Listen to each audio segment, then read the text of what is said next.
Hi everyone, and welcome back to Art with Mrs. S.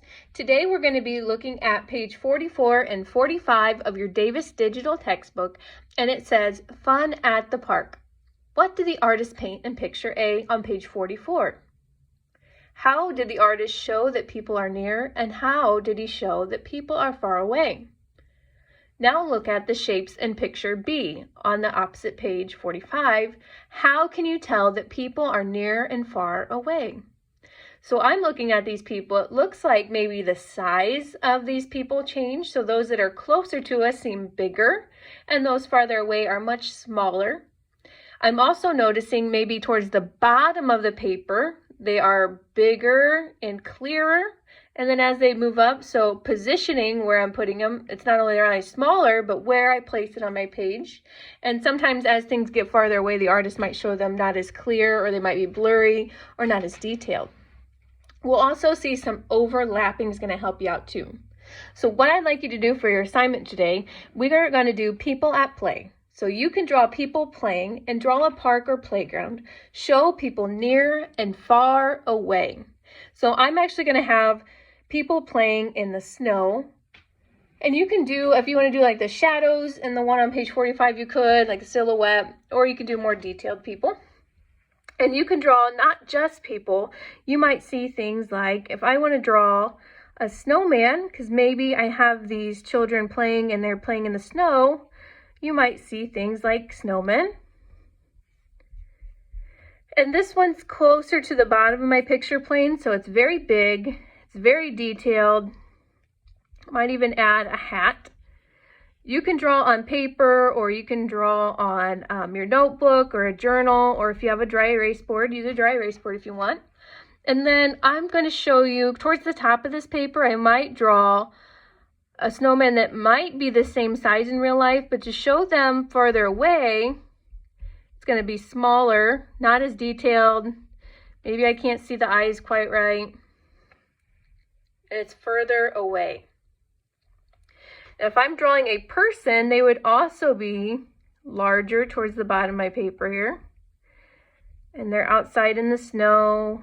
This guy might have a ball of snow in his hand. He's rolling. Going to make another snowman up here. You do not have to have your people doing what mine are. Maybe they're playing out at recess or at a park, or maybe they're playing football. Give this guy a hat. It's cold out. That is all up to you. But you want them doing something, even if they could even be inside. Outdoors is a little easier. So this person's bigger.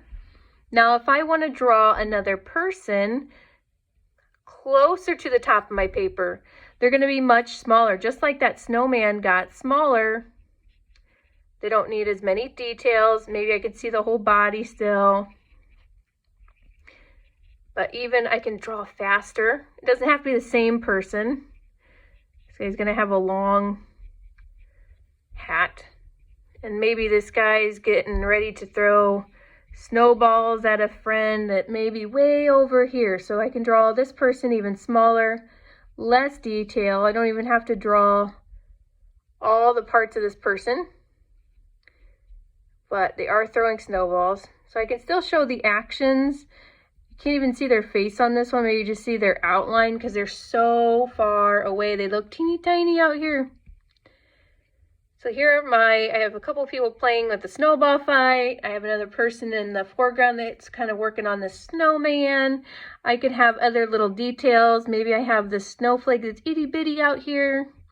But maybe you can see that big snowflake falling from the front. So I can change the size depending on where I'm putting things in my picture plane. You could also have things overlapping. So maybe there's an igloo in here. They've been working outside in the snow a lot today, and they got this whole big igloo done. So there's some overlapping. I can't see all that snowman anymore because there's this big igloo that's going to be right behind him, so I'm not drawing straight through them. You can add some very quick details. Have fun with your drawings and your art. On Clever, if you ever get done with your art super early and just want more, the next couple weeks I will be doing a how to draw video. each week. Last week it was a penguin, and I'll keep those up if you want to do that. That's extra, it's optional. Do a little pond. I could have people out here ice fishing or ice skating. But I think for now that's good. I could even add little trees if I wanted. So have some people at play, no matter where that's at in the park or outside. I kind of like the idea of the snow, but get those details, work on that size, positioning, that overlapping, so that you can see that space in your artwork too. I can't wait to see these. Don't forget to post a Padlet with your first and last name. I hope you had fun.